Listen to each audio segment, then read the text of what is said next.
چنانچہ ایک حدیث میں آتا ہے کہ حضور اقدس نبی کریم سرور دو عالم صلی اللہ علیہ وسلم ایک مرتبہ تشریف لے جا رہے تھے، تو آپ نے دیکھا کہ ایک دو آدمی ہیں، ان میں سے ایک دوسرے کے پچھنے لگا رہا ہے، حجامت جس کو کہتے ہیں، وہ جو سر کے اوپر نشتر لگا کر سر پر یا جن کے کسی حصے پر خون نکالا جاتا ہے، اور پھر خون نکال کے خون نکلنے سے یہ طریقہ ہوتا تھا علاج کا، حجامت نبی کریم صلی اللہ علیہ وسلم نے بھی کرائی ہے اور اس کی فضیلت بھی بیان فرمائی ہے۔ تو ایک صاحب دوسرے کی حجامت کر رہے تھے، یعنی وہی پچھنے لگا رہے تھے، اور دونوں جو ہے باتیں کرتے جا رہے تھے، غیبت کر رہے تھے کسی کی، تھا رمضان کا روزے کا موسم۔ تو جب نبی کریم صلی اللہ علیہ وسلم نے دیکھا کہ یہ دونوں جو ہیں روزے کی حالت میں یہ غیبت کر رہے ہیں، تو آپ نے فرمایا کہ یہ دونوں جو ہیں ان کا روزہ ٹوٹ گیا، افطر الحاجم والمحجوم، جو پسند لگا رہا ہے اس کا بھی اور جس کے پسند لگائے جا رہے ہیں اس کا بھی روزہ ٹوٹ گیا۔ اب روزہ ٹوٹنے کا معنی یہ نہیں کہ وہ روزہ ہوا نہیں، یعنی اگر قانونی اعتبار سے دیکھا جاؤ تو روزہ ہو گیا، کیونکہ غیبت کرنے سے روزہ اس معنی میں نہیں ٹوٹتا کہ اس کی قضا واجب ہو جائے، جو اس کے اوپر کفارہ آ جائے، لیکن روزہ ٹوٹ گیا کے معنی یہ ہے کہ روزے کا جو اصل مقصد تھا وہ حاصل نہیں ہوا۔ روزہ جس کام کے لیے رکھا گیا تھا کہ اللہ تعالیٰ کی ناراضی سے بچا جائے، وہ کام نہ ہوا، تو انہوں نے حلال چیزیں تو چھوڑ دی لیکن حرام کام جو غیبت کرنا تھا وہ نہیں چھوڑا، تو روزے کا فائدہ حاصل نہیں ہوا۔ یہ معنی افطر الحاجم والمحجوم۔ تو معلوم ہوا کہ اس حدیث سے جو ہے رسول کریم صلی اللہ علیہ وسلم نے بتا دیا کہ بھائی خدا کے بندو، جب روزے کے اندر تم حلال چیزیں چھوڑتے ہو تو حرام چیزیں تو بطریقے اولا چھوڑنی چاہیے، لہذا اس کی فکر کرو کہ تمہاری آمدنی حلال ہو۔ یہ کیا روزہ ہوا کہ سحری تو کھائی اور روزہ بھی رکھا، اور گھر میں رشوت کی آمدنی جو آئی اس سے افطاری لے کے گھر پہنچ گئے، تو رشوت کے مال سے افطار کیا روزے کا، یعنی حرام کام سے حرام مال سے افطار کیا، اللہ بچائے۔ تو یہ تو دیکھ لو کہ لقمہ جو تمہارے منہ میں جا رہا ہے افطار کے وقت میں وہ حلال ہے کہ نہیں، اگر نہیں ہے تو اس کی فکر کرو کہ کم از کم رمضان کے اندر میرے حلق میں کوئی حرام آمدنی کی چیز نہ جائے، دھوکہ کر کے فریب کر کے آمدنی کما لی تو اس سے افطار کرو گے، اس سے سحریاں کھاؤ گے، اس سے روزے رکھو گے۔ تو اس لیے کوشش کرو کہ رمضان کے اندر کوئی حرام پیسہ نہ گھر میں آئے، نہ کھانے میں اور پینے میں استعمال ہو۔ دوسری بات کہ بھائی جب تقوی حاصل کرنا ہے اس رمضان کے مہینے میں، جیسا کہ اللہ تعالی نے فرمایا، تو اس بات کا عہد کرو کہ اپنی آنکھوں کو، اپنی زبان کو، اپنے کانوں کو، اپنے ہاتھوں کو قابو میں رکھیں گے۔ آنکھ سے کوئی گناہ نہیں ہوگا، زبان سے کوئی گناہ نہیں ہوگا، آنکھ غلط جگہ نہیں پڑے گی،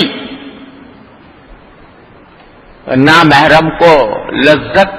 حاصل کرنے کی غرض سے دیکھنا، اس کو حدیث میں نظروں کا زنا قرار دیا، یہ نظروں کا زنا ہے۔ تو یہ کیسا روزہ ہوا بھائی کہ روزہ تو رکھا ہوا ہے، کھانا پینا چھوڑا ہوا ہے اور نظروں کے زنا میں مبتلا ہے، اللہ بچائے۔ تو نظروں کو بند کرو، نظروں کی حفاظت کرو۔ زبان اللہ تعالیٰ نے ایک نعمت عطا فرمائی ہے، جتنی چاہو نیکیاں اس سے کما سکتے ہو، ایک مرتبہ سبحان اللہ کہہ لو تو میزان عمل کا پلہ بھر جاتا ہے ایک مرتبہ سبحان اللہ کہنے. لیکن یہی زبان جب مجلس میں بیٹھے 2-4 آدمی جمع ہیں، اس میں غیبتیں شروع ہو گئیں، دوسروں کا تذکرہ آ گیا اور تذکرے کے اندر دوسروں کی غیبتیں شروع ہو گئیں اور غیر ذمہ دارانہ گفتگو، یعنی ایسی بات کہ جس کی تحقیق نہیں منہ سے نکال دی، ایک ایسی بات زبان سے نکال دی، تحقیق تو تھی نہیں، ایسے ہی بلا تحقیق ایک خبر دے دی آپ نے دوسروں کو بلا وجہ جو حقیقت میں غلط تھی. تو حدیث میں آتا ہے کہ جب کوئی شخص ایسا کرتا ہے، ایسا جھوٹ بولتا ہے تو بدبو پھیل جاتی ہے پوری اس کی. تو بے تحقیق باتیں، بے تحقیق افواہیں پھیلانا، کسی پر الزام لگانا، کسی پر بہتان لگانا، کسی سے ایسا جملہ کہنا جس سے اس کا دل ٹوٹ جائے، دل آکاری، یہ زبان کے گناہ ہیں. تو رمضان کے اندر کم از کم اپنی زبان کو قابو میں رکھنے کے لیے اس کے اوپر بند لگا ہے کہ بلا ضرورت بولیں گے نہیں. جب بلا ضرورت بولنے کی عادت پڑتی ہے تو یہ سب چیزیں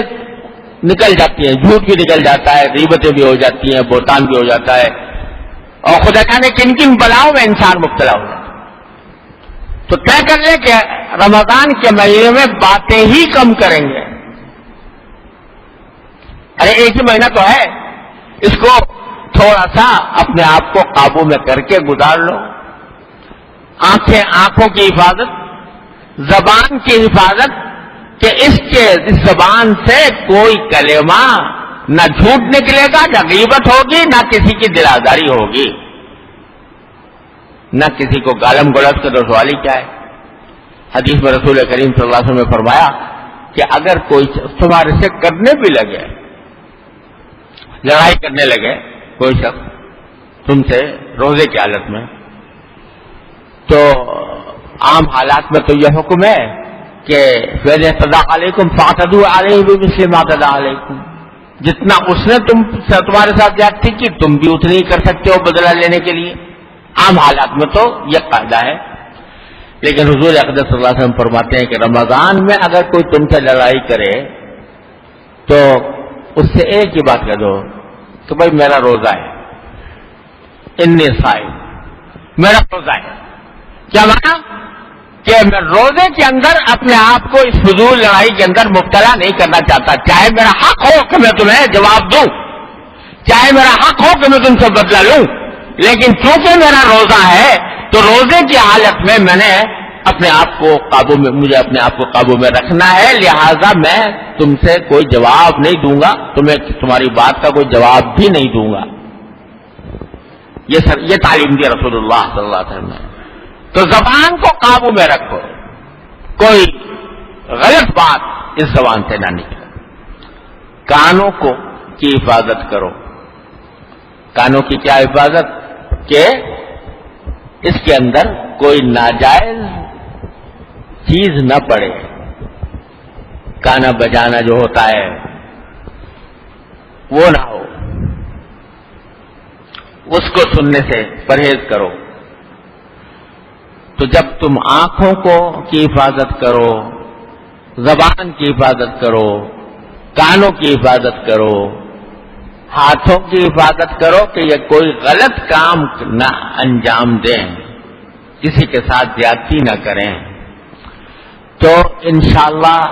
یہ رمضان کا مہینہ اگر اس طرح گزار دیا تو لعلکم تتقون کا فائدہ انشاءاللہ حاصل ہوگا. تقوی دل میں، تقوی کی شمع دل میں جلے گی انشاءاللہ تعالی.